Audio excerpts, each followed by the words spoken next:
Звук тарелки, шлепающей по старому линолеуму, был самым громким в комнате. Макароны с тушанкой расползлись грязным пятном рядом с моими босыми ногами. Я не успела отодвинуться. Пятно жирное, коричневое, на моей единственной приличной домашней юбке. «Ой, извини, не удержала», — фальшиво ахнула заловка, Ольга. Ее глаза, узкие, как щелочки, блестели от удовольствия. За столом сидели они все. Мой муж, Денис, его мать, Валентина Петровна, Ольга с мужем, и дядя Витя, вечно пьяный. Стол ломился, салаты, колбаса, заливная рыба, водка. Это был обычный воскресный, семейный обед. Обычный для них. Для меня, еженедельная казнь. 3 года. 3 года с того дня, как я, дура, в белом платье, переступила порог этого дома. Денис казался сильным, веселым, его семья, такой душевной, хлебосольной. Мамаша обещала, как родную. Оказалось, как домработницу, Золушку и козла отпущения в одном лице. Я работала на 2 работах, чтобы выплачивать общий кредит, который Денис взял еще до свадьбы на машину. Мыла, готовила, убирала за всеми. А они кормились. Буквально, жили на мои деньги, на моей энергии. И развлекались мной, что встала как столб, рявкнула Валентина Петровна, разливая по рюмкам, подбери. Видишь, свинья, наследила. Это не я, начала я тихо, но меня перебили хохотом. Ага, не ты, это пол сам к тебе прилип, зажал дядя Витя, отхлебнув из стакана. Денис сидел во главе стола, улыбался. Не той, прежней, влюбленной улыбкой, а новой, сытой, жестокой, снисходительной. Я была его трофеем, безропотным доказательством его власти. «Ладно, хватит», — сказал он, и все мгновенно притихли. Он любил раздавать указания: «Подотри и садись. Есть будешь. Или опять на диете, свинья». «Свинья, садись с нами», — подхватила Ольга, и снова общий хохот. Ритуальное издевательство, мой титул, мое место. Я наклонилась, подобрала рассыпавшиеся макароны тряпкой, которую вечно держала при себе. Пятно на юбке уже въелось. Я села на краешек стула, лицо горело от стыда и бессильной ярости.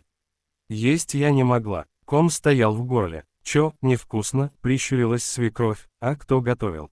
«Сама. Значит, сама на себя и обижайся». Я молчала. Слова застревали, превращаясь в острые осколки где-то внутри. Говорить было бесполезно, жаловаться смешно. Уйти я пыталась. Год назад. Собрала вещи. Денис меня просто побил. Не сильно, по-семейному. «Куда ты, дура? Кто тебя такую, жирную и тупую, еще возьмет?»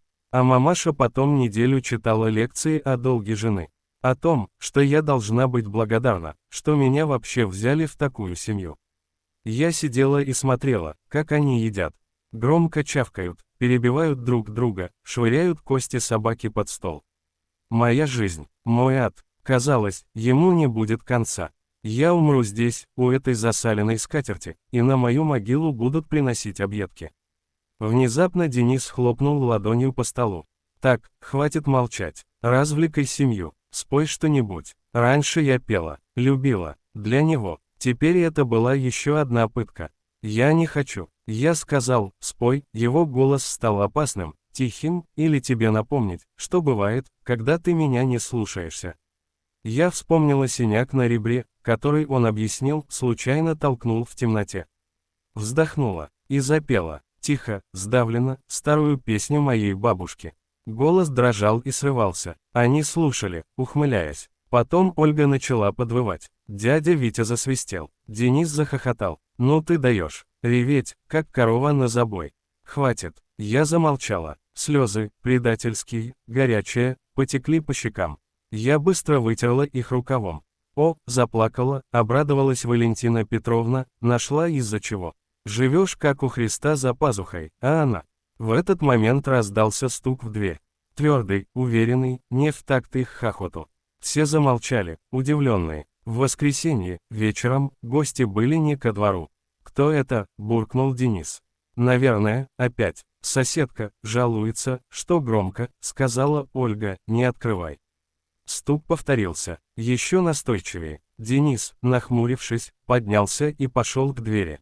«Сейчас я ему». Он открыл дверь и замер. Часть 2, 600 слов. В проеме стояли трое. Двое мужчин в строгой, но не полицейской форме, с невозмутимыми лицами.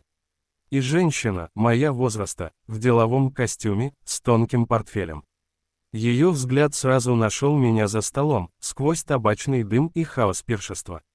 «Денис Сергеевич Горшков?» – спросил один из мужчин. Голос был ровный, без эмоций. А вы кто?» Денис попытался придать голосу угрозы, но получилось неуверенно. Женщина шагнула вперед, не дожидаясь приглашения. «Мы из службы судебных приставов.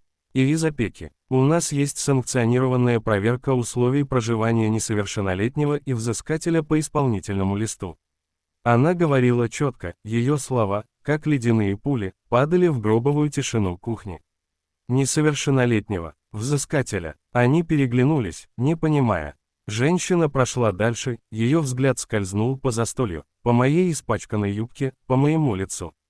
Она увидела все: пятно, слезы, позабытую тарелку на полу. «Вы Наталья Владимировна Горшкова?» – спросила она меня, и в ее голосе появилась едва уловимая мягкость. Я кивнула, не в силах вымолвить слово. «У вас есть сын, Артем Денисович, 3 года, который по решению суда проживает с вами, но по факту находится на иждивении бабушки, Валентины Петровны, ввиду, она сделала паузу, доставая бумаги, ввиду создания вашим супругом условий, непригодных для воспитания ребенка.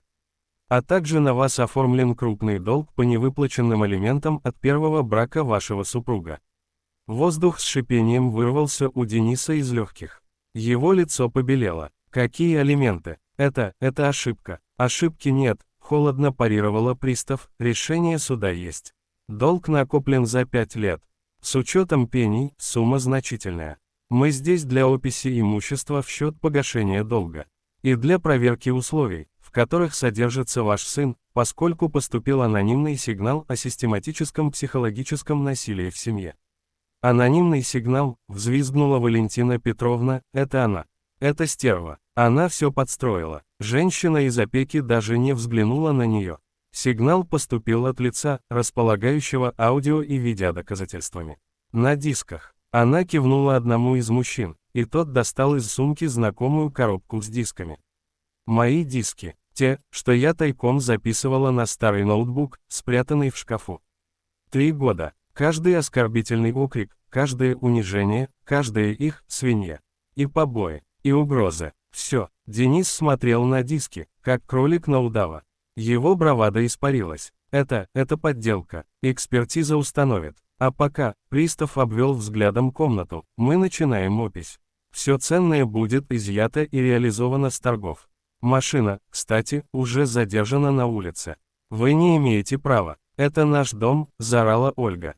Дом записан на вашу мать, Валентину Петровну, сказала женщина. И он также будет оценен как возможное средство для погашения долга ее сына, поскольку она является его поручителем по ряду кредитов.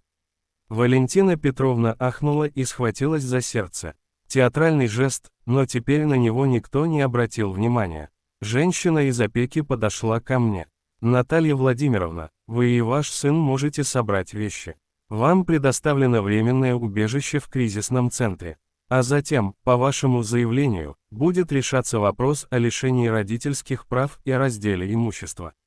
Я встала, ноги подкашивались, но я держалась. 3 года я молчала, 3 года я терпела, а все это время тихо, по капле, собирала доказательства. И отправила их, не в полицию, туда они бы, как всегда, разобрались в семье. А туда, где работают с долгами и детьми. Где закон – это не слова, а процедуры, цифры, описи.